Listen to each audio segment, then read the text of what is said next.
The Beautiful Lady, Newton Booth Tarkington. Chapter 1.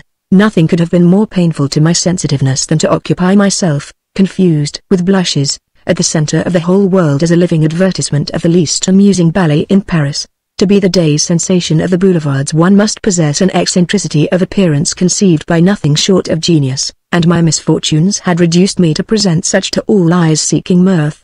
It was not that I was one of those people in uniform who carry placards and strange figures upon their backs, nor that my coat was of rags. On the contrary, my whole costume was delicately rich and well chosen, of soft grey and fine linen, such as you see worn by a marquis in the passage at Hauteville, according well with my usual air and countenance, sometimes esteemed to resemble my father's, which were not wanting in distinction. To add to this, my duties were not exhausting to the body. I was required only to sit without a hat from 10 of the morning to midday, and from 4 until 7 in the afternoon, at one of the small tables under the awning of the Café de la Paix at the corner of the Place de l'Opéra, that is to say, the center of the inhabited world. In the morning I drank my coffee, hot in the cup, in the afternoon I sipped it cold in the glass. I spoke to no one, not a glance or a gesture of mine passed to attract notice, yet I was the center of that center of the world. All day the crowd surrounded me, laughing loudly, all the voice making those jokes for which I found no repartee. The pavement was sometimes blocked, the passing coachmen stood up in their boxes to look over at me, small infants were elevated on shoulders to behold me, not the gravest or most sorrowful came by without stopping to gaze at me and go away with rejoicing faces. The boulevards rang to their laughter, all Paris laughed. For 7 days I sat there at the appointed times, meeting the eye of nobody, and lifting my coffee with fingers which trembled with embarrassment at this too great conspicuosity. Those mournful hours passed, one by the year, while the idling bourgeois and the travellers made ridicule, and the rabble exhausted all effort to draw plays of wit from me. I have told you that I carried no placard, that my costume was elegant, my demeanor modest in all degree. How, then, this excitement? Would be your disposition to inquire. Why this sensation? It is very simple.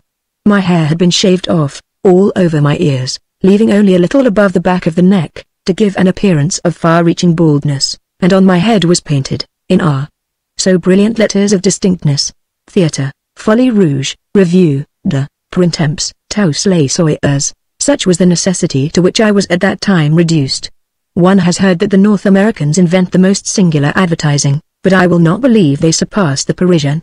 Myself, I say I cannot express my sufferings under the notation of the crowds that moved about the Café de la Paix. The French are a terrible people when they laugh sincerely. It is not so much the amusing things which caused them amusement, it is often the strange, those contrasts which contain something horrible. And when they laugh there is too frequently some person who is uncomfortable or wicked. I am glad that I was born not a Frenchman. I should regret to be native to a country where they invent such things as I was doing in the Place de l'Opéra, for, as I tell you, the idea was not mine. As I sat with my eyes drooping before the gaze of my terrible and applauding audiences, how I mentally formed cursing words against the day when my misfortunes led me to apply at the Theatre Folie Rouge for work. I had expected an audition and a role of comedy in the revue, for, perhaps lacking any experience of the stage, I am a Neapolitan by birth, though a resident of the continent at large since the age of 15. All that Neapolitans can act, all are actors, comedians of the greatest, as every traveller is cognizant. There is a thing in the air of our beautiful slopes which makes the people of a great instinctive musicalness and deceptiveness, with passions like those burning in the old mountain we have there. They are ready to play, to sing or to explode, yet, imitating that amusing Vesuvio, they never do this last when you are in expectancy, or, as a spectator, hopeful of it. How could any person wonder, then, that I, finding myself suddenly destitute in Paris, should apply at the theatres? One after another, I saw myself no farther than the director's door, until, having had no more to eat the day preceding than 3 green almonds, which I took from a cart while the good female was not looking, I reached the Folie Rouge. Here I was astonished to find a polite reception from the director. It eventuated that they wished for a person appearing like myself, a person whom they would outfit with clothes of quality in all parts, whose external presented a gentleman of the great world, not merely of one the gallant Eumony, but who would impart an air to a table at a café where he might sit and partake. The contrast of this with the emplacement of the establishment on his bald head top was to be the success of the idea. It was plain that I had no baldness, my hair being very thick and I but 24 years of age, when it was explained that my hair could be shaved. They asked me to accept, alas. Not a part in the review, but a specialty as a sandwich man. Knowing the English tongue as I do, I may afford the venturesomeness to play upon it a little. I asked for bread, and they offered me not a roll, but a sandwich. It must be undoubted that I possessed not the disposition to make any fun with my accomplishments during those days that I spent under the awning of the Café de la Paix. I had consented to be the advertisement in greatest desperation, and not considering what the reality would be. Having consented, honor compelled that I fulfill to the ending. Also, the costume and outfittings I wore were part of my emolument. They had been constructed for me by the finest tailor, and though I had impulses, often, to leap up and fight through the noisy ones about me and run far to the open country, the very garments I wore were fetters binding me to remain and suffer. It seemed to me that the hours were spent not in the center of the ring of human persons, but of unwell-made pantaloons and ugly skirts. Yet all of these pantaloons and skirts had such scrutinous eyes and expressions of mirth to laugh like demons at my conscious, burning, painted head, eyes which spread out, astonished at the sight of me, and peered and winked and grinned from the big wrinkles above the gaiters of zouaves, from the red breeches of the gendarmes, the knickerbockers of the cyclists, the white ducks of sergeants de ville, and the knees of the boulevardiers, bagged with sitting cross-legged at the little tables. I could not escape these eyes. How scornfully they twinkled at me from the spurred and glittering officers' boots. How with amaze from the American and English trousers, both turned up and creased like folded paper, both with some dislike for each other but for all other trousers more. It was only at such times when the mortifications to appear so greatly embarrassed became stronger than the embarrassment itself that I could by willpower force my head to a straight construction and look out upon my spectators firmly.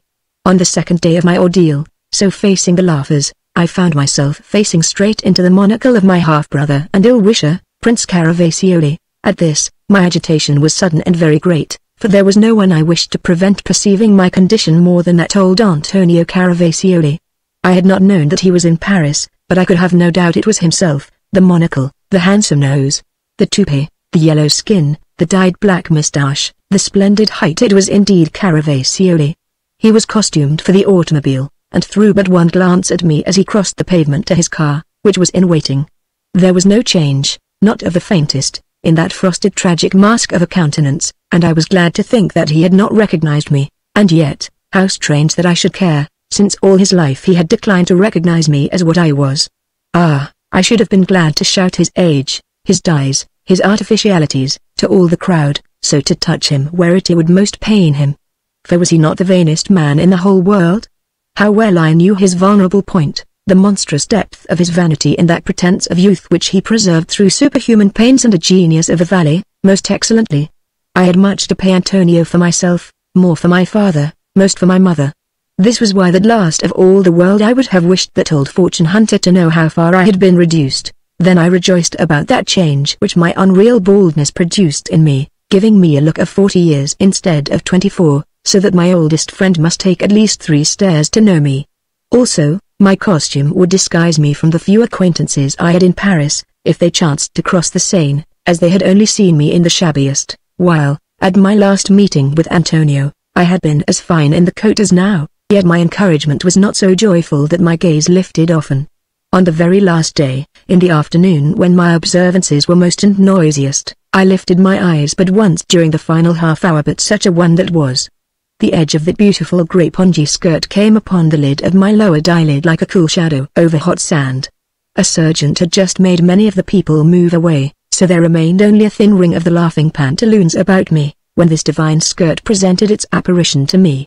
A pair of North American trousers accompanied it, turned up to show the ankle bones of a rich pair of stockings, neat, enthusiastic and humorous, I judge them to be, for, as one may discover, my only amusement during my martyrdom, if this misery can be said to possess such alleviatings, had been the study of feet, pantaloons, and skirts. The trousers in this case detained my observation no time. They were but the darkest corner of the chiaroscuro of a Rembrandt. The mellow glow of gold was all across the grey skirt. How shall I explain myself, how make myself understood? Shall I be thought sentimentalistic or but mad when I declare that my first sight of the grey pongee skirt caused me a thrill of excitation, of tenderness, and of self-consciousness more acute than all my former mortifications?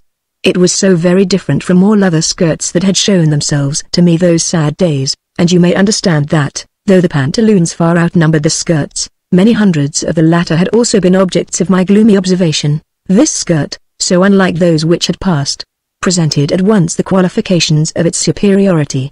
It had been constructed by an artist, and it was worn by a lady. It did not pine, it did not droop, there was no more an atom of hanging too much than there was a portion inflated by flamboyancy. It did not assert itself, it bore notice without seeking it. Plain but exquisite, it was that great rarity goodness made charming. The peregrination of the American trousers suddenly stopped as they caught sight of me, and that precious skirt paused, precisely in opposition to my little table. I heard a voice, that to which the skirt pertained. It spoke the English, but not in the manner of the inhabitants of London, who seem to sing undistinguishably in their talking, although they are comprehensible to each other. To an Italian it seems that many North Americans and English seek too often the assistance of the nose in talking, though in different manners, each equally unagreeable to our ears. The intelligent among our Lazzaroni of Naples, who beg from tourists, imitate this, with the purpose of reminding the generous traveler of his home, in such a way to soften his heart. But there is some difference. The Italian, the Frenchman, or German who learns English sometimes misunderstands the American, the Englishman he sometimes understands. This voice that spoke was North American. Ah, what a voice! Sweet as the mandolins of Sorrento. Clear as the bells of Capri.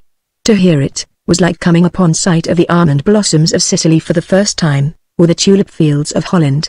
Never before was such a voice. "Why did you stop, Rufus?" it said. "Look," replied the American trousers, so that I knew the Pongy lady had not observed me of herself. Instantaneously there was an exclamation, and a pretty grey parasol, closed, fell at my feet. It is not the pleasantest to be an object which causes people to be startled when they behold you, but I blessed the agitation of this lady, for what caused her parasol to fall from her hand was a start of pity. "Ah!" she cried. The poor man, she had perceived that I was a gentleman. I bent myself forward and lifted the parasol, though not my eyes I could not have looked up into the face above me to be Caesar. Two hands came down into the circle of my observation. One of these was that belonging to the trousers, thin, long, and white. The other was the grey-gloved hand of the lady, and never had I seen such a hand, the hand of an angel in a suede glove, as the grey skirt was the mantle of a saint made by Doucet. I speak of saints and angels, and to the large world these may sound like cold words. It is only in Italy where some people are found to adore them still. I lifted the parasol toward that glove as I would have moved to set a candle on an altar. Then, at a thought, I placed it not in the glove, but in the thin hand of the gentleman.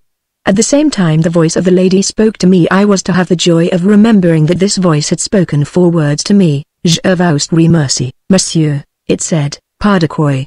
I murmured. The American trousers in a loud tone made reference in the idiom to my miserable head. "Did you ever see anything to beat it?" the beautiful voice answered, and by the gentleness of her sorrow for me I knew she had no thought that I might understand. "Come away. It is too pitiful." Then the grey skirt and the little round-toed shoes beneath it passed from my sight, quickly hidden from me by the increasing crowd. Yet I heard the voice a moment more, but fragmentarily. "Don't you see how ashamed he is, how he must have been starving before he did that, or that someone dependent on him needed?" I caught no more, but the sweetness that this beautiful lady understood and felt for the poor absurd wretch was so great that I could have wept. I had not seen her face, I had not looked up even when she went. "Who is she?" cried a scoundrel voice, just as she turned. "Madame of the parasol? A friend of Monsieur of the ornamented head?" "No. It is the first lady in waiting to his wife, Madame la Duchess," answered a second. "She has been sent with an equerry to demand of Munson if he does not wish a little sculpture upon his dome as well as the colored decorations." "'Tis true, my ancient."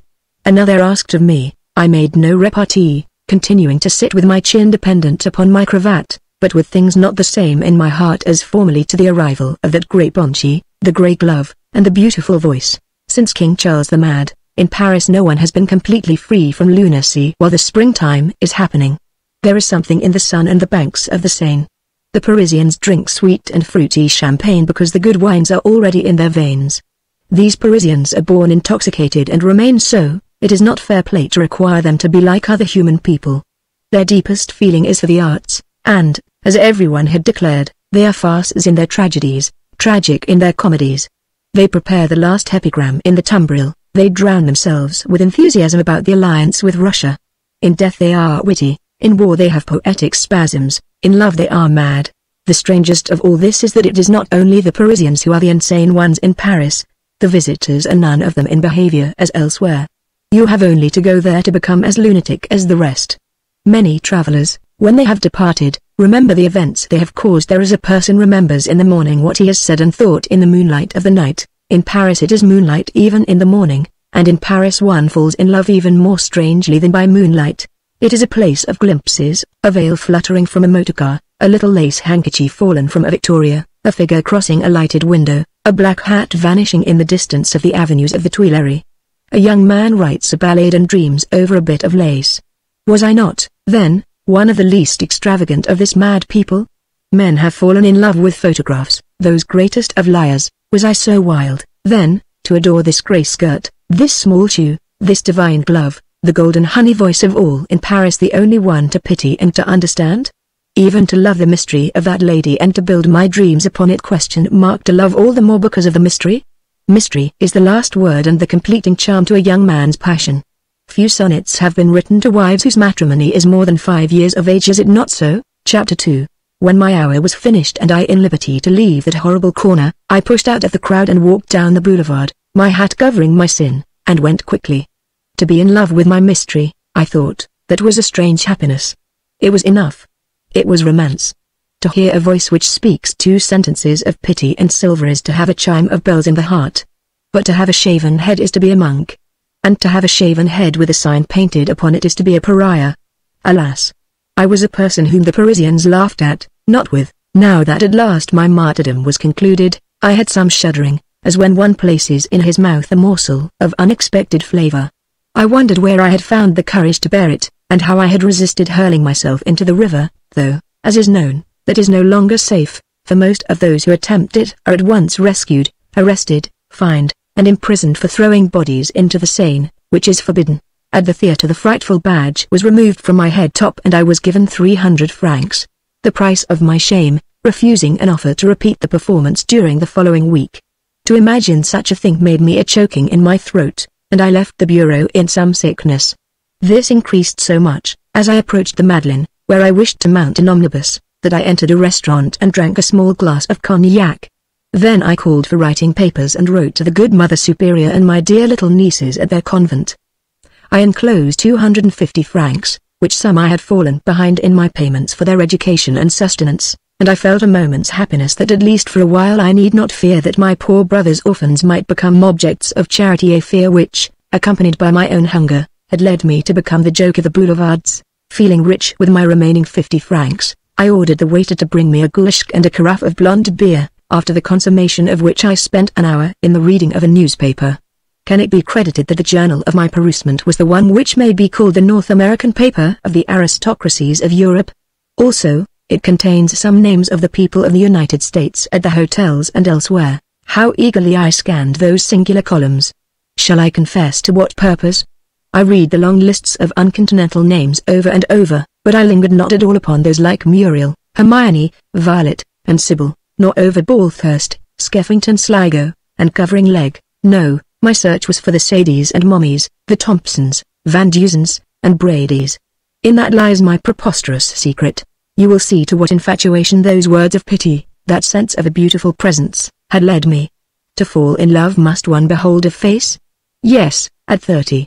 At 20, when one is something of a poet number, it is sufficient to see a grey pongee skirt. At 50, when one is a philosopher number, it is enough to perceive a soul. I had done both. I had seen the skirt, I had perceived the soul. Therefore, while hungry, I neglected my goulash to read these lists of names of the United States again and again, only that I might have the thought that one of them, though I knew not which, might be this lady's, and that in so infinitesimal a degree I had been near her again.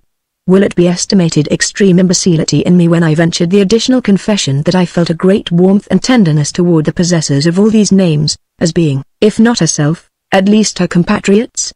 I am now brought to the admission that before today I had experienced some prejudices against the inhabitants of the North American Republic, though not on account of great experience of my own. A year previously I had made a disastrous excursion to Monte Carlo in the company of a young gentleman of London who had been for several weeks in New York and Washington and Boston, and appeared to know very much of the country. He was never anything but tired in speaking of it, and told me a great amount. He said many times that in the hotels there was never a concierge or portier to give you information where to discover the best of vaudeville. There was no concierge at all. In New York itself, My friend told me, a facchino, or species of porter, or some such good-for-nothing, had said to him, including a slap on the shoulder, "Well, brother, did you receive your delayed luggage correctly?" In this instance my studies of the North American idiom lead me to believe that my friend was intentionally truthful in regard to the principalities, but mistaken in his observation of detail. He declared the recent willingness of the English to take some interest in the United Statesans to be a mistake, for they were noisy, without real confidence in themselves, they were restless and merely imitative instead of inventive. He told me that he was not exceptional, all Englishmen had thought similarly for 50 or 60 years, therefore, naturally, his opinion carried great weight with me. And myself, to my astonishment, I had often seen parties of these Republicans become more leers and whispers when somebody called a prince or a countess passed by. Their reverence for age itself, in anything but a horse, had often surprised me by its artlessness, and of all strange things in the world, I have heard them admire old customs and old families. It was strange to me to listen, when I had believed that their land was the only one where happily no person need worry to remember who had been his great-grandfather. The greatest of my own had not saved me from the decoration of the past week, yet he was as much mine as he was Antonio Caravacioli's, and Antonio, though impoverished, had his motor car and dined well, since I happened to see, in my perusal of the journal, that he had been to dinner the evening before at the English embassy with a great company. Bravo, Antonio! Find a rich foreign wife if you can, since you cannot do well for yourself at home. And I could say so honestly, without spite, for all his hatred of me, because, until I had paid my addition, I was still the possessor of 50 francs. 50 francs will continue life in the body of a judicial person a long time in Paris, and combining that knowledge and the good goulash, I sought diligently for mommies and sadies with a revived spirit. I found neither of those adorable names, in fact, only two such diminutives, which are more charming than our Italian ones, a Miss Jeannie Archibald Zip and a Miss Fanny Sutter. None of the names was harmonious with the grey Bonchi. In truth, most of them were no prettier, however less processional, than royal names. I could not please myself that I had come closer to the rare lady. I must be contented that the same sky covered us both, that the noise of the same city rang in her ears as mine, yet that was a satisfaction, and to know that it was true gave me mysterious breathlessness and made me hear fragments of old songs during my walk that night. I walked very far, under the trees of the boys, where I stopped for a few moments to smoke a cigarette at one of the tables outside, at Armenville. None of the laughing women could be the lady I sought, and as my refusing to command anything caused the waiter uneasiness, in spite of my prosperous appearance, I remained but a few moments, then trudged on, all the long way to the Café de Madrid, where also she was not. How did I assure myself of this since I had not seen her face? I cannot tell you. Perhaps I should not have known her, but that night I was sure that I should, yes, as sure of that as I was sure that she was beautiful. Chapter 3. Early the whole of the next day, endeavoring to look preoccupied, I haunted the lobbies and vicinity of the most expensive hotels, unable to do any other thing, but ashamed of myself that I had not returned to my former task of seeking employment. Although still reassured by possession of 2 louis and some silver, I dined well at 1 franc coachman's restaurant, where my elegance created not the slightest surprise, and I felt that I might live in this way indefinitely. However, dreams often conclude abruptly, and 2 louis always do, as I found, several days later, when, after paying the rent for my unspeakable lodging and lending 20 francs to a poor, bad painter, whom I knew and whose wife was ill, I found myself with the choice of obtaining funds on my finery or not eating, either of which I was very loath to do. It is not essential for me to tell any person that when you seek a position it is better that you appear not too greatly in need of it, and my former garments had prejudiced many against me, I fear, because they had been patched by a friendly concierge. Pantaloons suffer as terribly as do antiques from too obvious restorations, and while I was only grateful to the good woman's needle, except upon one occasion when she forgot to remove it, my costume had reached, at last, great sympathies for the shade of Praxiteles, feeling the same melancholy over original intentions so far misrepresented by renewals. Therefore I determined to preserve my fineries to the uttermost, and it was fortunate that I did so, because, after dining, for 3 nights upon nothing but looking out of my window, the 4th morning brought me a letter from my English friend. I had written to him, asking if he knew of any people who wished to pay a salary to a young man who knew how to do nothing. I place his reply in direct annexation. Henrietta Street, Cavendish Square, May 14th. My dear Anselini, why haven't you made some of your relatives do something? I understand that they do not like you, neither do my own, but after our crupper at Monte Carlo, what could mine do, except provide? If a few pounds, precious few, I fear, be of any service to you, let me know. In the meantime, if you are serious about a position, I may, preposterously enough, set you in the way of it. There is an old thundering Yankee here, whom I met in the States, and who believed me a god because I am the nephew of my awful uncle, for whose career he has ever had, it appears, a lifelong admiration, sir. Now, by chance, meeting this person in the street, it developed that he had need of a man, precisely such a one as you are not, a sober, tutorish, middle-aged, dissenting parson, to trot about the continent tied to a dancing bear. It is the old gentleman's cub, who is a species of Caliban in fine linen, and who has taken a few too many liberties in the land of the free. In fact, I believe he is much a youth of my own kind with similar admiration for baccarat and good cellars. His father must return at once, and has decided, the cub's native heath and friends being too wild, to leave him in charge of a proper guide, philosopher, courier, chaplain, and friend, if such can be found. The same required to travel with the cub and keep him out of mischief. I thought of your letter directly, and I have given you the most tremendous recommendation, part of it quite true, I suspect, though I am not a judge of learning. I explained, however, that you are a master of languages, of elegant though subdued deportment, and I extolled at length your saintly habits. Altogether, I fear there may have been too much of the virtuoso in my interpretation of you. Few would have recognized from it the gentleman who closed a table at Monte Carlo and afterwards was closed himself in the handsome and spectacular fashion I remember with both delight and regret. Briefly, I lied like a master. He almost had me in the matter of your age. It was important that you should be middle-aged. I swore that you were at least 38, but, owing to exemplary habits, looked very much younger. The cub himself is 24. Hence, if you are really serious and determined not to appeal to your people, call at once upon Mr. Lambert Upor, of the Hotel Dana. He is the father, and the cub is with him. The elder Yankee is primed with my praises of you, and must engage someone at once, as he sails in a day or two. Go with my blessing, an air of piety, and as much age as you can assume. When the father has departed, throw the cub into the Seine, but preserve his pocket-book, and we shall have another go at those infernal tables. Vale. JGS. I found myself smiling I fear miserably over this kind letter, especially at the wonder of my friend that I had not appealed to my relatives. The only ones who would have liked to help me, if they had known I needed something, were my two little nieces who were in my own care, because my father, being but a poet, had no family, and my mother had lost hers, even her eldest son, by marrying my father. After that they would have nothing to do with her, nor were they asked. That rascally old Antonio was now the head of all the Caravacioli, as was I of my own outcast branch of our house, that is, of my two little nieces and myself. It was partly of these poor infants I had thought when I took what was left of my small inheritance to Monte Carlo, hoping, since I seemed to be incapable of increasing it in any other way, that number 17 and Black would hand me over a fortune as a waiter does wine. Alas! Luck is not always a fool's servant, and the kind of fortune she handed me was of that species the waiter brings you in the other bottle of champagne, the gold of a bubbling brain, lasting an hour.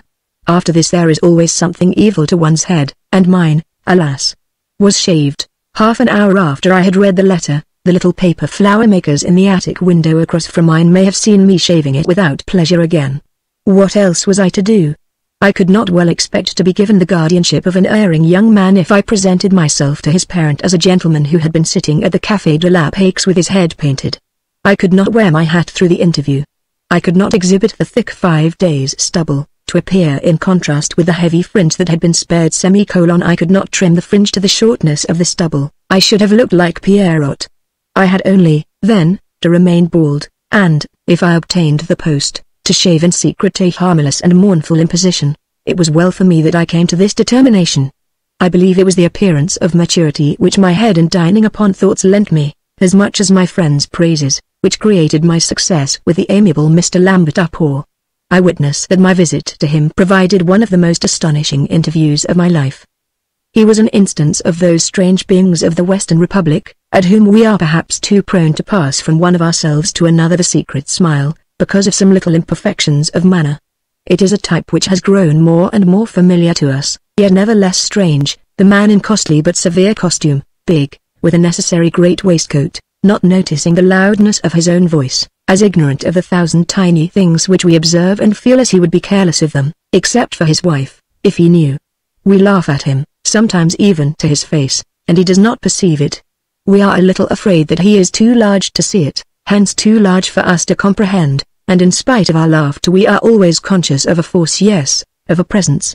We jeer slyly, but we respect, fear a little, and would trust. Such was my patron. He met me with a kind greeting, looked at me very earnestly, but smiling as if he understood my good intentions, as one understands the friendliness of a capering poodle, yet in such a way that I could not feel resentment, for I could see that he looked at almost everyone in the same fashion. My friend had done wonders for me, and I made the best account of myself that I could, so that within half an hour it was arranged that I should take charge of his son, with an honorarium which gave me great rejoicing for my nieces and my accumulated appetite. "I think I can pick men," he said, "and I think that you are the man I want. You're old enough and you've seen enough, and you know enough to keep one fool boy in order for 6 months." So frankly he spoke of his son, yet not without affection and confidence.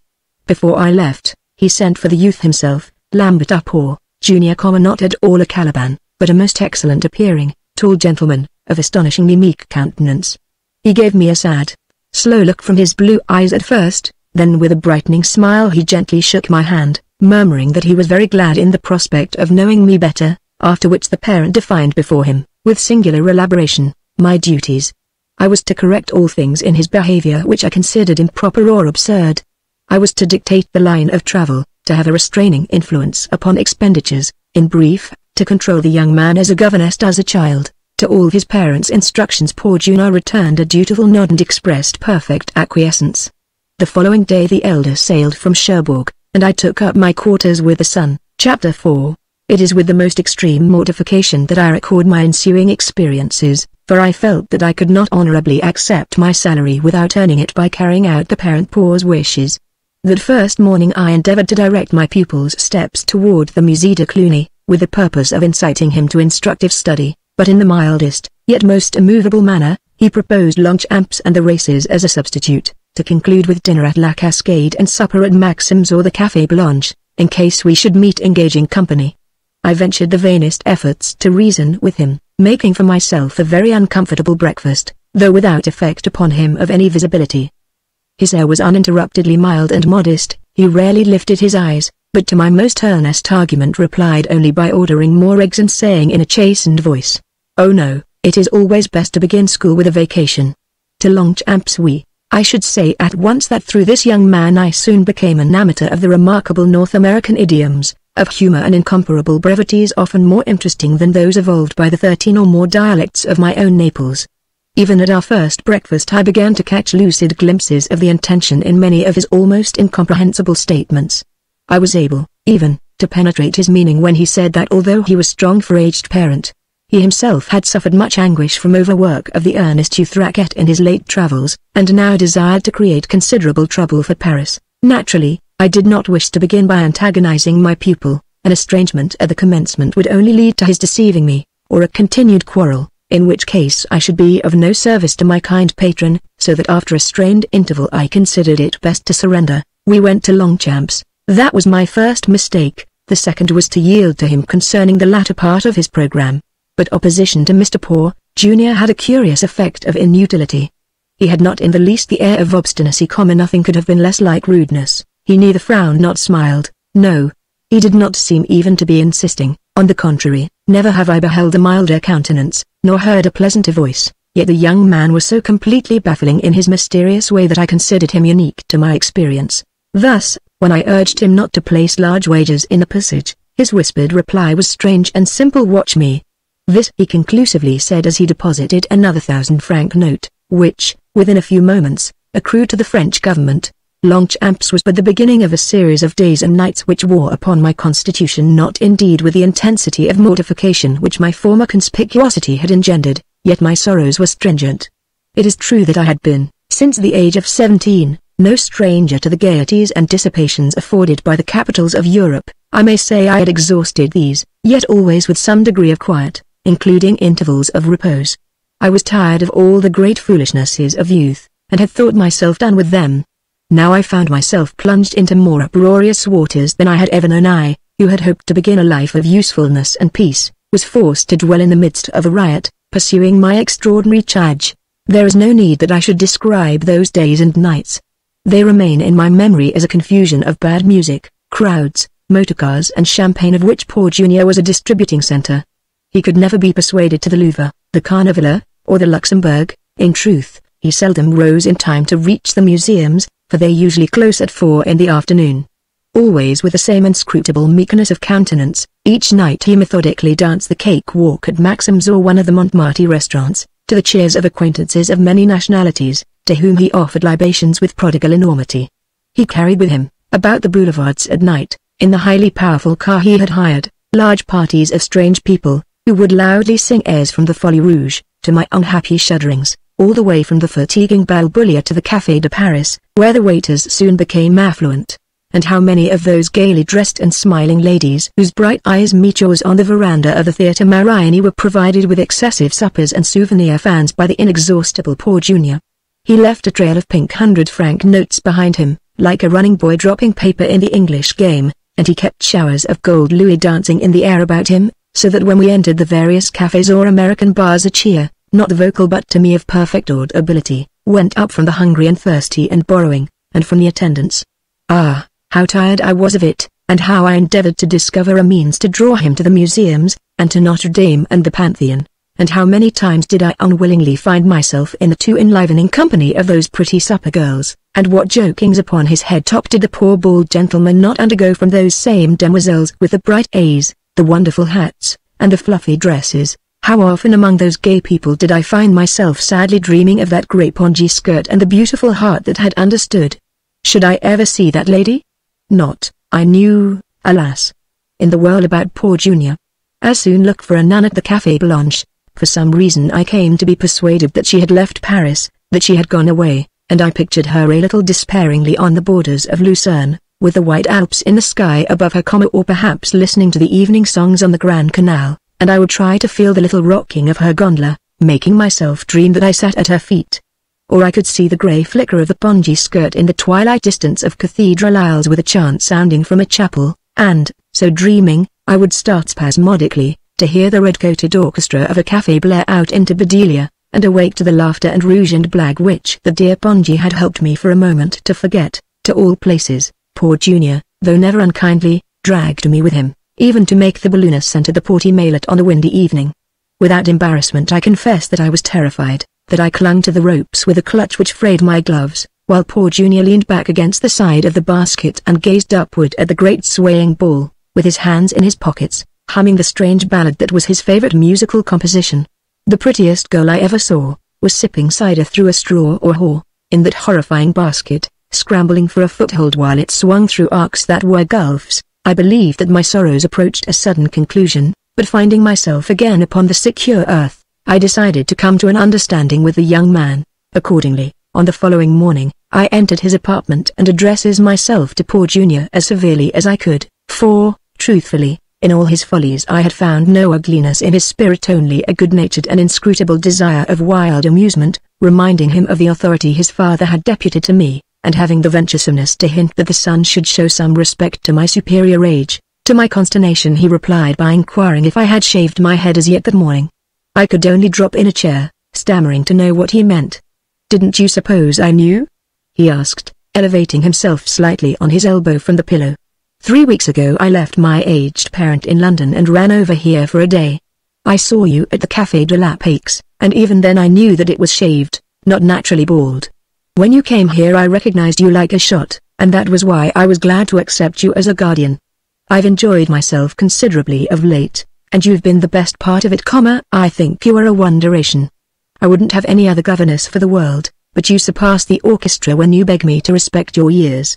I will bet you $4 to a lead franc piece that you are younger than I am. Imagine the completeness of my dismay. Although he spoke in tones the most genial, and without unkindness, I felt myself a man of tatters before him, ashamed to have him know my sorry secret, hopeless to see all chance of authority over him gone at once, and with it my opportunity to earn a salary so generous, for if I could continue to be but an amusement to him and only part of his deception of Lambert Apport, my sense of honor must be fit for the guillotine indeed. I had a little struggle with myself, and I think I must have wiped some amounts of the cold perspiration from my absurd head before I was able to make an answer. It may be seen what a coward I was, and how I feared to begin again that search for employment. At last, however, I was in self-control, so that I might speak without being afraid that my voice would shake. "I am sorry," I said. It seemed to me that my deception would not cause any harm, and that I might be useful in spite of it, enough to earn my living. It was on account of my being very poor, and there are 2 little children I must take care of. Well, at least, it is over now. I have had great shame, but I must not have greater. What do you mean?" he asked me rather sharply. "I will leave immediately," I said, going to the door. "Since I am no more than a joke, I can be of no service to your father or to you, but you must not think that I am so unreasonable as to be angry with you. A man whom you have beheld reduced to what I was, at the Café de la Paix, is surely a joke to the whole world. I will write to your father before I leave the hotel and explain that I feel myself unqualified." "You're going to write to him why you give it up?" he exclaimed. "I shall make no report of espionage," I answered, with, perhaps, some bitterness, "and I will leave the letter for you to read and to send, of yourself. It shall only tell him that as a man of honor I cannot keep a position for which I have no qualification." I was going to open the door, bidding him adieu, when he called out to me. "Look here," he said, and he jumped out of bed in his pajamas and came quickly, and held out his hand. "Look here, Anselini, don't take it that way. I know you've had pretty hard times, and if you'll stay, I'll get good. I'll go to the Louvre with you this afternoon, we'll dine at one of the Duval restaurants, and go to that new religious tragedy afterwards. If you like, we'll leave Paris tomorrow. There's a little too much movement here, maybe. For God's sake, let your hair grow, and we'll go down to Italy and study bones and ruins and delight the aged parent. It's all right, isn't it?" I shook the hand of that kind poor junior with a feeling in my heart that kept me from saying how greatly I thanked him, and I was sure that I could do anything for him in the world. Chapter 5. 3 days later saw us on the pretty waters of Lake Leman, in the bright weather when Montana Blanc heaves his great bare shoulders of ice miles into the blue sky, with no mist cloak about him. Sailing that lake in the cool morning, what a contrast to the champagne hubler nights of Paris. And how docile was my pupil. He suffered me to lead him through the castle of Chillon like a newborn lamb, and even would not play the little horses in the Cuzzle at Geneva, although, perhaps, that was because the stakes were not high enough to interest him. He was nearly always silent, and, from the moment of our departure from Paris, had fallen into dreamfulness, such as would come over myself at the thought of the beautiful lady. It touched my heart to find how he was ready with acquiescence to the slightest suggestion of mine, and, if it had been the season, I am almost credulous that I could have conducted him to bury youth to hear Parsifal. There were times when his mood of gentle sorrow was so like mine that I wondered if he, too, knew a grey pongee skirt. I wondered over this so much, and so marvelingly, also, because of the change in him, that at last I asked him. We had gone to Lucerne, it was clear moonlight, and we smoked on our little balcony at the Schweizerhof, puffing our small clouds in the enormous face of the strangest panorama of the world, that august disturbation of the earth by gods in battle, left to be a land of tragic fables since before Pilate was there, and remaining the same after William Tell was not. I sat looking up at the mountains, and he leaned on the rail, looking down at the lake. Somewhere a woman was singing from Pagliacci, and I slowly arrived at a consciousness that I had sighed aloud once or twice, not so much sadly, as of longing to see that lady, and that my companion had permitted similar sounds to escape him, but more mournfully. It was then that I asked him, in earnestness, yet with the manner of making a joke, if he did not think often of someone in North America. "Do you believe that could be, and I'm making the disturbance I did in Paris?" He returned. "Yes," I told him, "if you are trying to forget her, I should think it might look more as if I were trying to forget that I wasn't good enough for her and that she knew it." He spoke in a voice which he would have made full of ease, offhand, as they say, but he failed to do so. That was the case. I pressed him. "You see, but smilingly, looks a good deal like it," he replied, smoking much at once. "So? But that is good for you, my friend, probably." He paused, smoking still more, and then said, "It's a benefit I could get on just as well without. She is in North America?" "No, over here." "Ah. Then we will go where she is. That will be even better for you." "Where is she?" "I don't know. She asked me not to follow her." "Somebody else is doing that." The young man's voice was steady, and his face, as usual, showed no emotion, but I should have been an Italian for nothing had I not understood quickly. So I waited for a little while, then spoke of old Pilatus out there in the sky, and we went to bed very late, for it was out last night in Lucerne. 2 days later we roared our way out of the gloomy street Gotthard and wound down the pass, out into the sunshine of Italy, into that broad plain of mulberries where the silkworms weave to enrich the proud Milanese. Ah, those Milanese! They are like the people of Turin, and look down upon us of Naples. They find us only amusing, because our minds and movements are too quick for them to understand. I have no respect for the Milanese, except for 3 things. They have a cathedral, a picture, and a dead man. We came to our hotel in the soft twilight, with the air so balmy one wished to rise and float in it.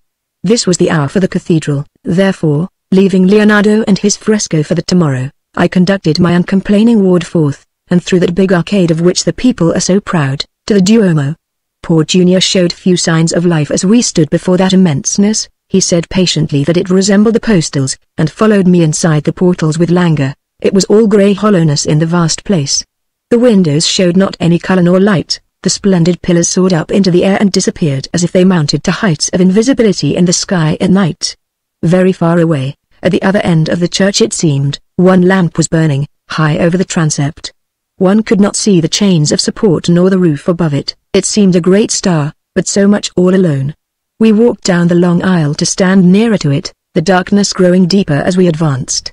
When we came almost beneath, both of us gazing upward, my companion unwittingly stumbled against a lady who was standing silently looking up at this light, and who had failed to notice our approach. The contact was severe enough to dislodge from her hand her folded parasol, for which I began to grope. There was a hurried sentence of excusation from poor Junior, followed by moments of silence before she replied. Then I heard her voice in startled exclamation. "Rufus, it is never you?" he called out, almost loudly. "Alice." Then I knew that it was the second time I had lifted a parasol from the ground for the lady of the grey pongee and did not see her face, but this time I placed it in her own hand, for my head bore no shame upon it now. In the surprise of encountering poor Junior I do not think she noticed that she took the parasol or was conscious of my presence, and it was but too secure that my young friend had forgotten that I lived.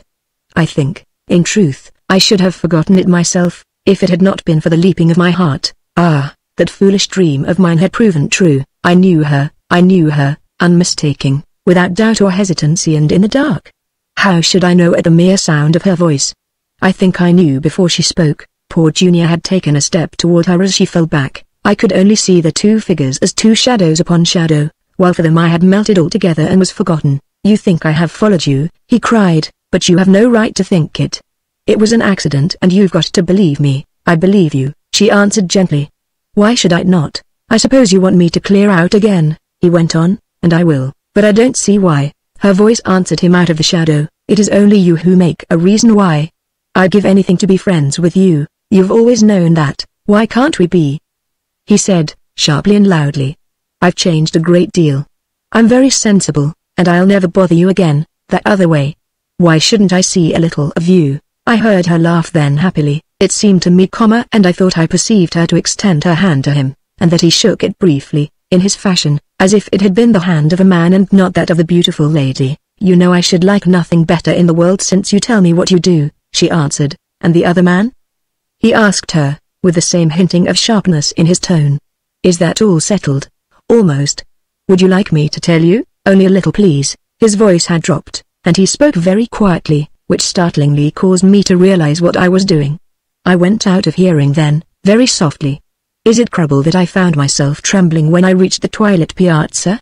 It is true, and I knew that never, for one moment, since that tragic, divine day of her pity, had I wholly despaired of beholding her again, that in my most sorrowful time there had always been a little morsel of certain knowledge that I should someday be near her once more, and now, so much was easily revealed to me. It was to see her that the good Lambert poor Junior had come to Paris, preceding my patron. It was he who had passed with her on the last day of my shame, and whom she had addressed by his central name of Rufus, and it was to his hand that I had restored her parasol.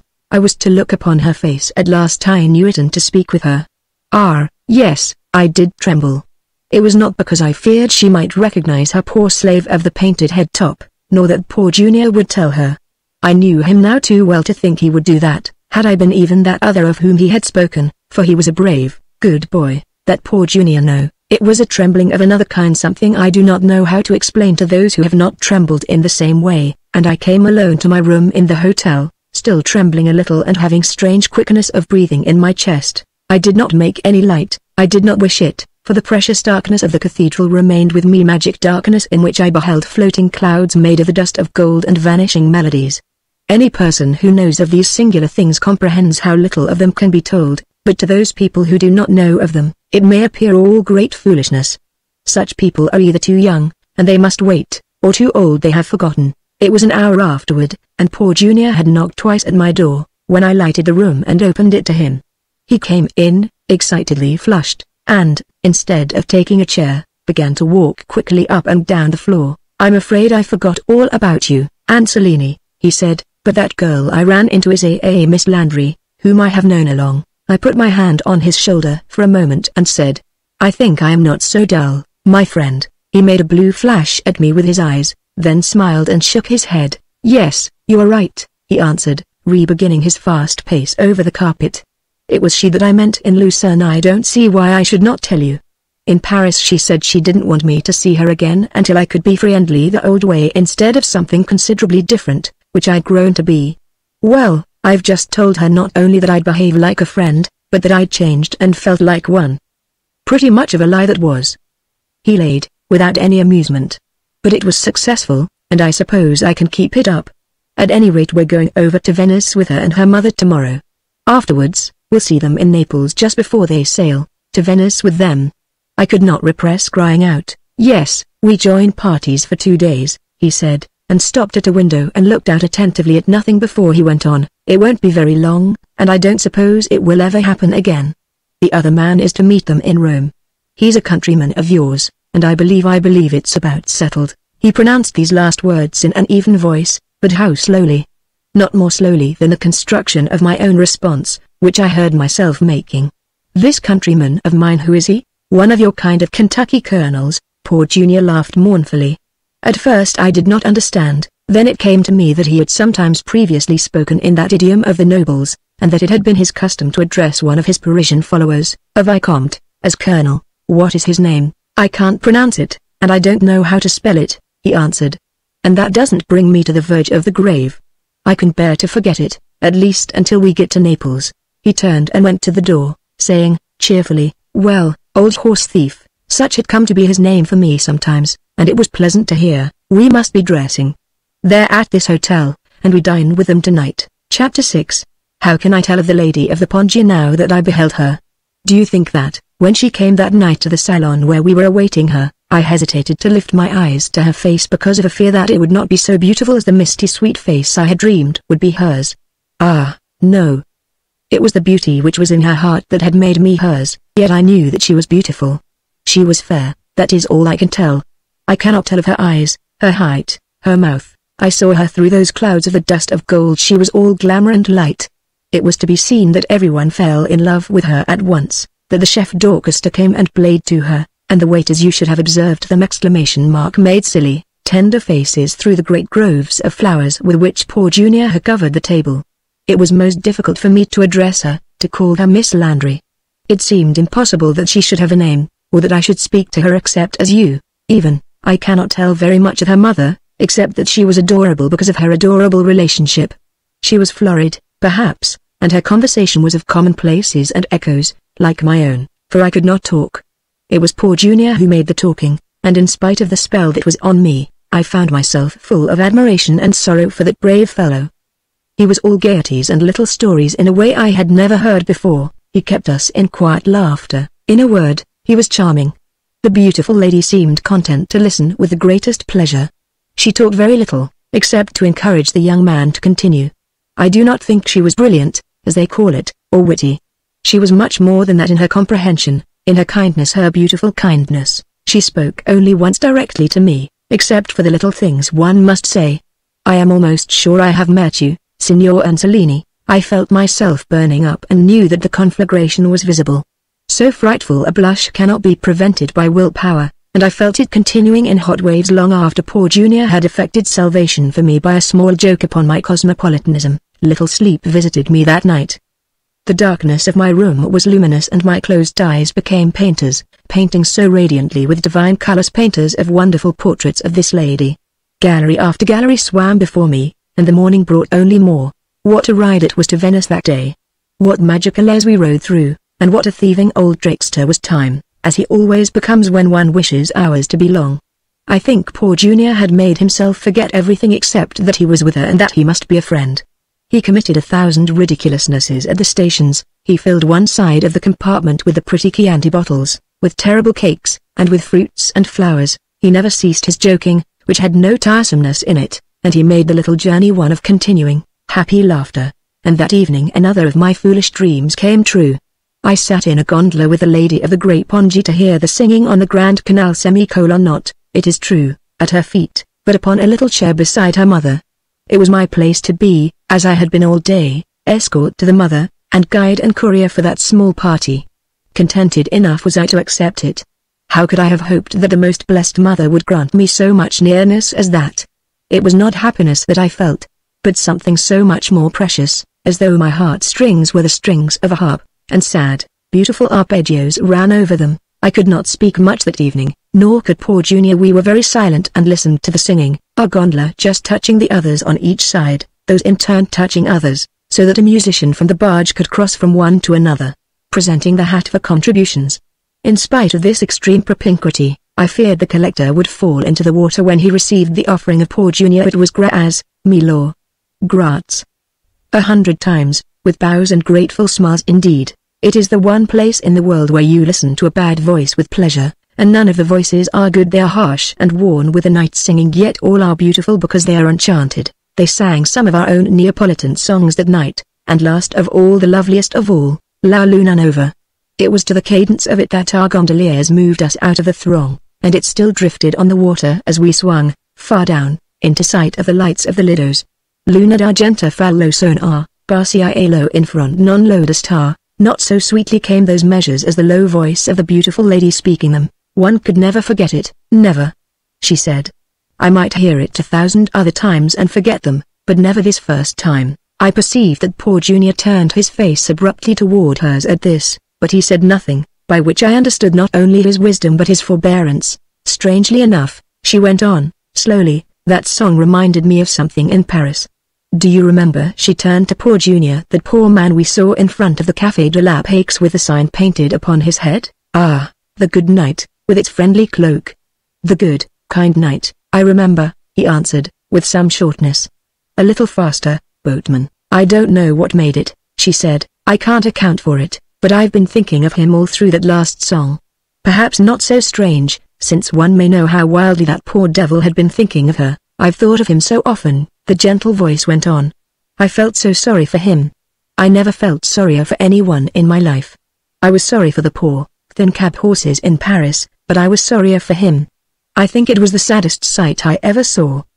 Do you suppose he still has to do that, Rufus? No, no, he answered, in haste. He'd stopped before I left. He's all right, I imagine. Here's the Daniele. She fastened the shawl more closely about her mother, whom I, with a ringing in my ears, was trying to help up the stone steps. Rufus, I hope, the sweet voice continued, so gently, I hope he's found something to do that's very grand. Don't you? Something to make up to him for doing that. She had not the faintest dream that it was I. It was just her beautiful heart. The next afternoon Venice was a bleak and empty setting. The jewel gone.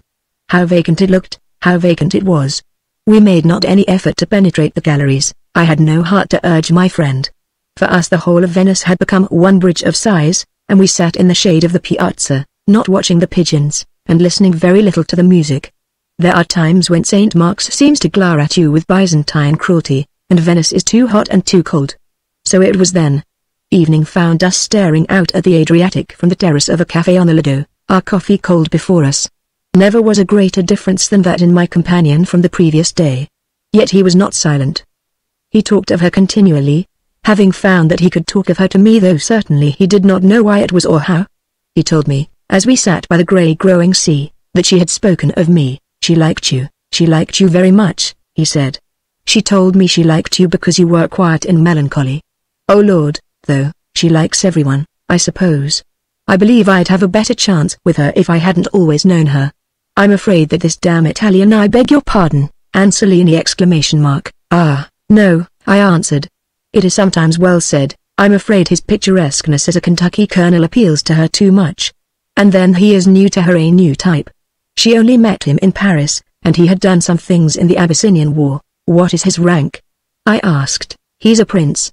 Cheap down this way, aren't they?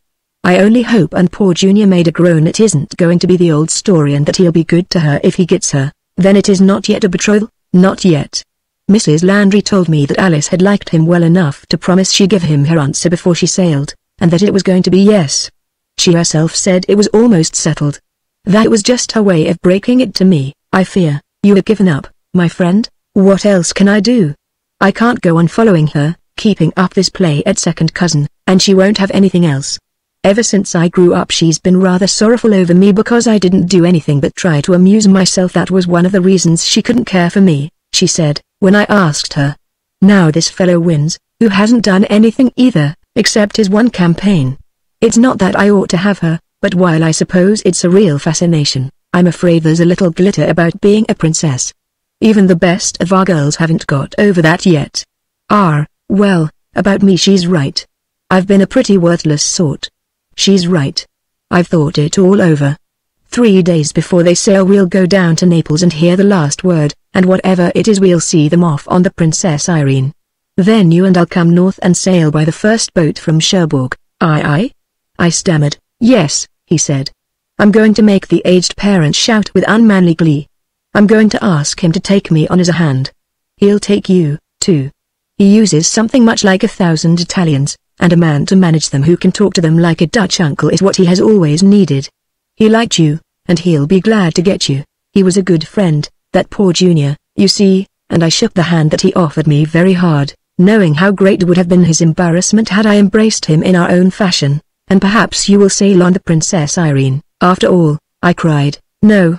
He shook his head sadly. It will not happen. I have not been worth it. Chapter 7.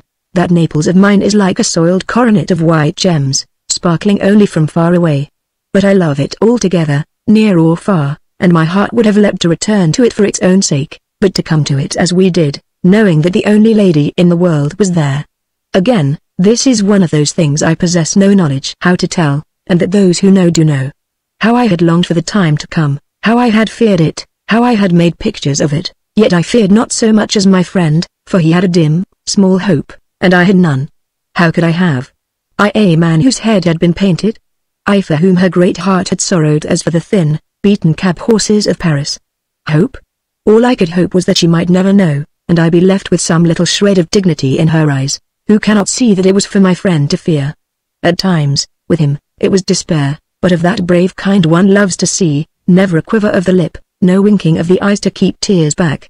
And I, although of a people who express everything in every way, I understood what passed within him and found time to sorrow for him. Most of all, I sorrowed for him as we waited for her on the terrace of the Bertolini, that perch on the cliff so high that even the noises of the town are dulled and mingle with the sound of the thick surf far below.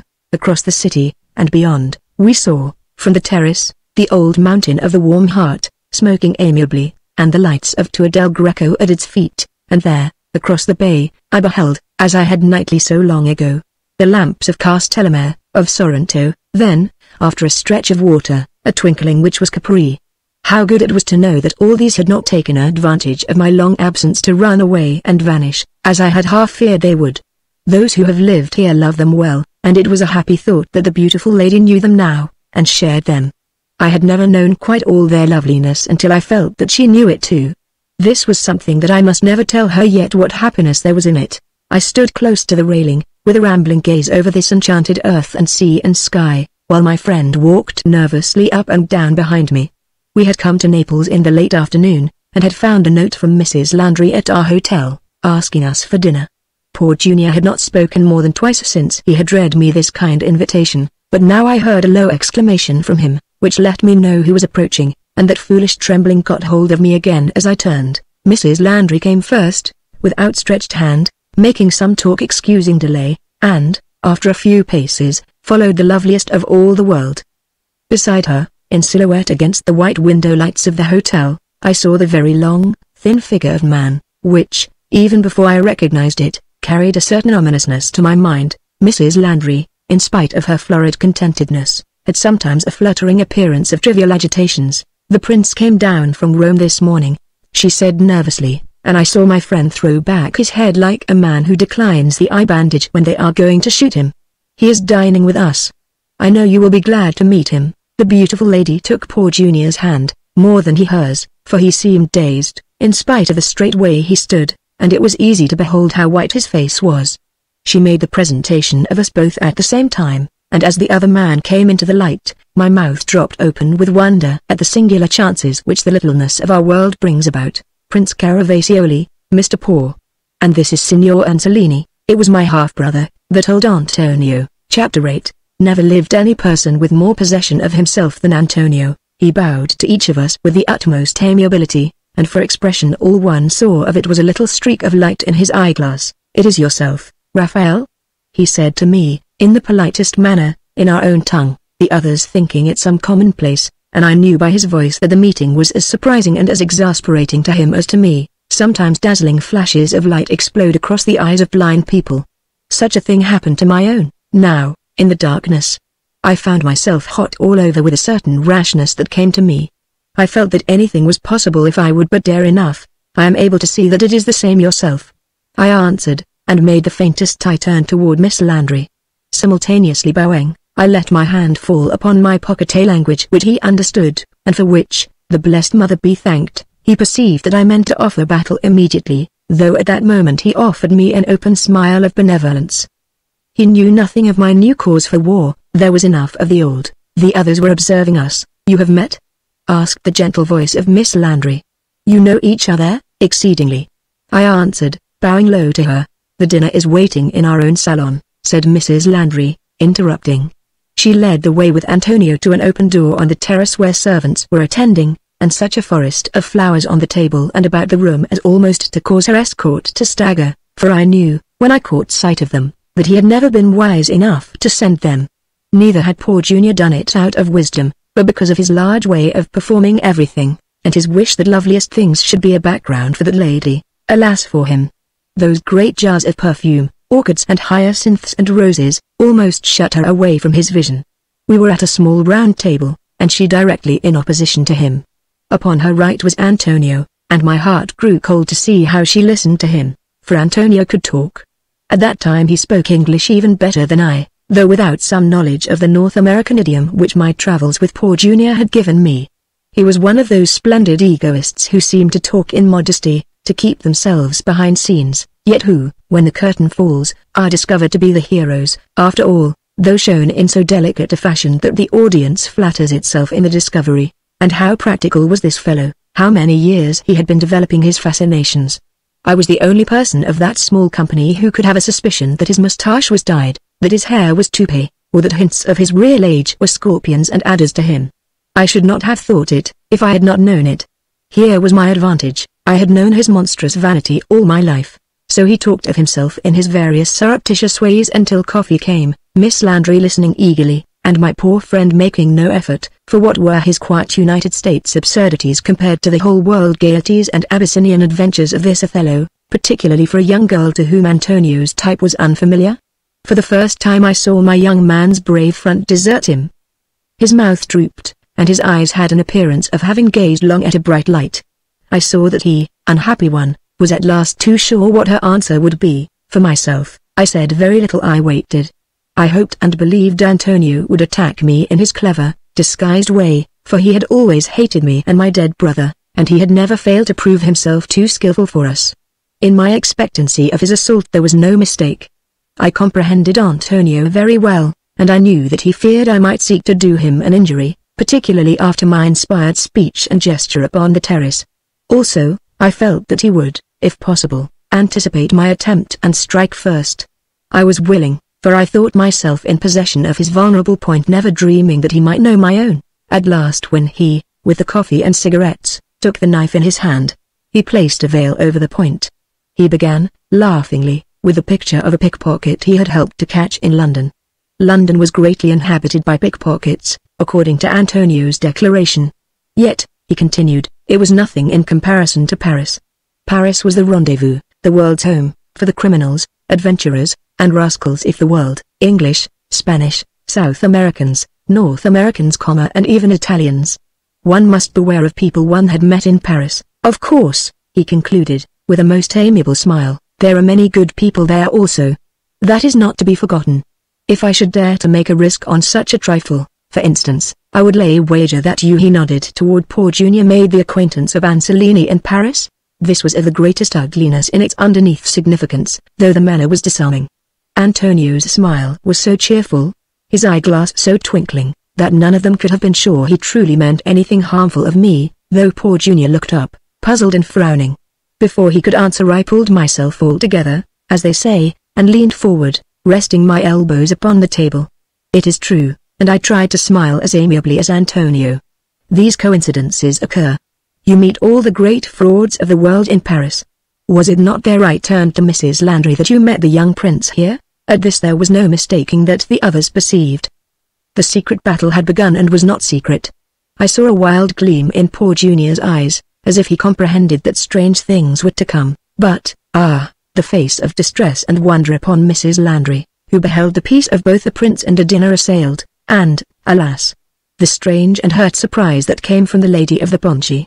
Let me not be a boastful fellow, but I had borne her pity and had adored it. I could face her wonder, even her scorn.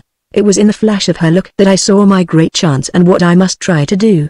Knowing Antonio, it was as if I saw her falling into the deep water and caught just one contemptuous glance from her before the waves hit her. But how much juster should that contempt have been if I had not tried to save her? As for that old Antonio, he might have known enough to beware. I had been timid with him always, and he counted on it now, but a man who has shown a painted head top to the people of Paris will dare a great deal, as the prince says, replied Mrs. Landry, with many flutters. One meets only the most agreeable people in Paris. Paris! I exclaimed. Ah, that home of ingenuity! How they paint there! How they live, and how they dye their beards! You see how the poor Anselini played the buffoon. I knew they feared it was wine. I had been so silent until now, but I did not care. I was beyond care. Our young prince speaks truly, I cried, raising my voice. He is wise beyond his years, this youth. He will be great when he reaches middle age, for he knows Paris and understands North America. Like myself, he is grateful that the people of your continent enrich our own. We need all that you can give us. Where should we be, any of us? I raised my voice still louder and waved my hand to Antonio. Where should we be, either of us? And I bowed to the others. Without you. Mrs. Landry rose with precipitousness, and the beautiful lady, very red, followed. Antonio, unmistakably stung with the scorpions I had set upon him, sprang to the door, the palest yellow man I have ever beheld, and let the ladies pass before him. The next moment I was left alone with Poor Junior and his hyacinth trees. Chapter 9. For several minutes neither of us spoke. Then I looked up to meet my friend's gaze of perturbation. A waiter was proffering cigars. I took one, and waved Poor Junior's hand away from the box of which the waiter made offering. Do not remain, I whispered, and I saw his sad perplexity. I know her answer has not been given. Will you present him his chance to receive it just when her sympathy must be stronger for him, since she will think he has had to bear rudeness? He went out of the door quickly. I did not smoke. I pretended to, while the waiters made the arrangements of the table and took themselves off. I sat there a long time waiting for Antonio to do what I hoped I had betrayed him to do. It befell at last. Poor Junior came to the door and spoke in his steady voice. Anselini, will you come out here a moment? Then I knew that I had succeeded, had made Antonio afraid that I would do the thing he himself, in a panic, had already done, speak evil of another privately. As I reached the door I heard him call out foolishly, but Mr. Poor, I beg you. Poor Junior put his hand on my shoulder, and we walked out into the dark of the terrace. Antonio was leaning against the railing, the beautiful lady standing near. Mrs. Landry had sunk into a chair beside her daughter. No other people were upon the terrace. Prince Caravacioli has been speaking of you, said Poor Junior, very quietly. Said I. I listened to what he said, then I told him that you were my friend, and that I considered it fair that you should hear what he had to say. I will repeat what he said, Anselini. If I mistake anything, he can interrupt me. Antonio laughed, and in such a way, so sincerely, so gaily, that I was frightened. Very good, he cried. I am content. Repeat all, he began. Poor Junior went on, quietly, though his hand gripped my shoulder to almost painfulness. He began by saying to these ladies, in my presence, that we should be careful not to pick up chance strangers to dine, in Italy, And he went on to give me a repetition of his friendly warning about Paris. He hinted things for a while, until I asked him to say what he knew of you. Then he said he knew all about you, that you were an outcast, a left-handed member of his own family, an adventurer. It is finished, my friend, I said, interrupting him, and gazed with all my soul upon the beautiful lady. Her face was as white as Antonio's or that of my friend, or as my own must have been. She strained her eyes at me fixedly. I saw the tears standing still in them, and I knew the moment had come. This Caravacioli is my half-brother, I said. Antonio laughed again. Of what kind? Oh, he went on so easily to his betrayal, not knowing the United Statesans and their sentiment, as I did. We had the same mother, I continued, as quietly as I could. 20 years after this somewhat young prince was born, she divorced his father, Caravacioli, and married a poor poet, whose bust you can see on the Pincian in Rome, though he died in the cheapest hotel in Siena when my true brother and I were children. This young prince would have nothing to do with my mother after her second marriage and marriage. Antonio laughed pleasantly again. He was admirable. This is an old tale which the hastiness of our American friend has forced us to rehearse. The marriage was never recognized by the Vatican, and there was not 20 years. Antonio, it is the age which troubles you, after all. I said, and laughed heartily, loudly, and a long time, in the most good-natured way, not to be undone as an actor. 20 years, I repeated. But what of it? Some of the best men in the world used ties and falls. At this his temper went away from him suddenly and completely. I had struck the right point indeed, you Camorrista, he cried, and became only himself, his hands gesturing and flying, all his pleasant manner gone. Why should we listen 1 second more to such a fisherman? The very sailors of the bay who sell dried seahorses to the tourists are better gentlemen than you. You can shrug your shoulders. I saw you in Paris, though you thought I did not. Oh, I saw you well. Ah. At the Café de la Paix. At this I cried out suddenly. The sting and surprise of it were more than I could bear. In my shame I would even have tried to drown his voice with babblings, but after this one cry I could not speak for a while. He went on triumphantly. This rascal, my dear ladies, who has persuaded you to ask him to dinner, this camel who claims to be my excellent brother, he, for a few francs, in Paris, shaved his head and showed it for a week to the people with an advertisement painted upon it of the worst ballet in Paris. This is the gentleman with whom you ask Caravacioli to dine. It was beyond my expectation, so astonishing and so cruel that I could only look at him for a moment or two. I felt as one who dreams himself falling forever. Then I stepped forward and spoke, in thickness of voice, being unable to lift my head. Again it is true what he says. I was that man of the painted head. I had my true brother's little daughters to care for. They were at the convent, and I owed for them. It was also partly for myself, because I was hungry. I could find not any other way, and so but that is all. I turned and went stumblingly away from them. In my agony that she should know, I could do nothing but seek greater darkness. I felt myself beaten, dizzy with beatings. That thing which I had done in Paris discredited me. A man whose head top had borne an advertisement of the Folie Rouge to think he could be making a combat with the Prince Caravacioli, leaning over the railing in the darkest corner of the terrace. I felt my hand grasped secondarily by that good friend of mine. God bless you, whispered poor Junior, on my soul, I believe he's done himself. Listen, I turned. That beautiful lady had stepped out into the light from the salon door. I could see her face shining, and her eyes me, how glorious they were. Antonio followed her. But wait, he cried pitifully, not for you. She answered, and that voice of hers, always before so gentle, rang out as the Roman trumpets once rang from this same cliff. Not for you. I saw him there with his painted head and I understood. You saw him there, and you did nothing to help him. And the 2 little children your nieces, 2, and he your brother. Then my heart melted and I found myself choking, for the beautiful lady was weeping. Not for you, Prince Caravacioli, she cried, through her tears. Not for you. Chapter 10.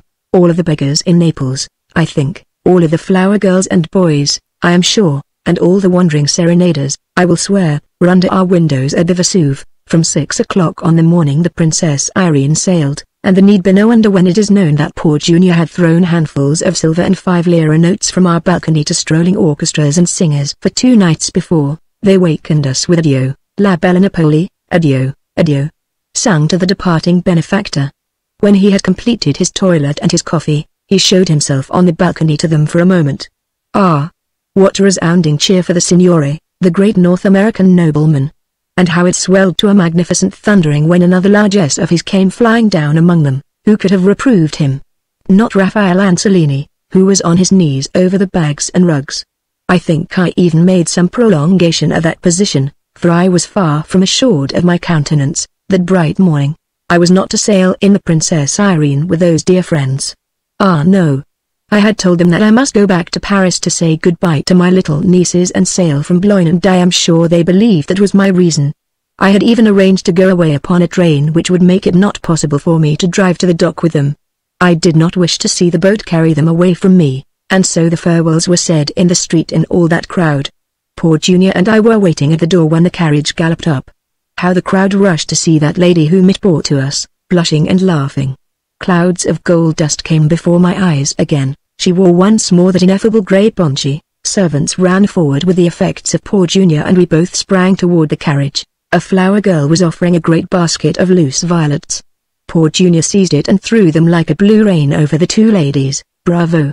Bravo! 100 bouquets showered into the carriage, and my friend Silver went out in another shower to meet them. Adieu, La Bella Napoli. Came from the singers and the violins, but I cried to them for La Luna Nova. Goodbye for a little while, goodbye. I knew how well my friend liked me, because he shook my hand with his head turned away. Then the grey glove of the beautiful lady touched my shoulder, the lightest touch in all the world, as I stood close to the carriage while poor Junior climbed in. Goodbye.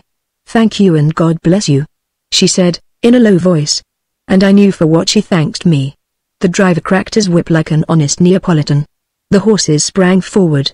Adieu, adieu, I sang with the musicians, waving and waving and waving my handkerchief to the departing carriage. Now I saw my friend lean over and take the beautiful lady by the hand, and together they stood up in the carriage and waved their handkerchiefs to me. Then, but not because they had passed out of sight, I could see them not any longer. They were so good, that kind poor Junior and the beautiful lady. They seemed like dear children, as if they had been my own dear children.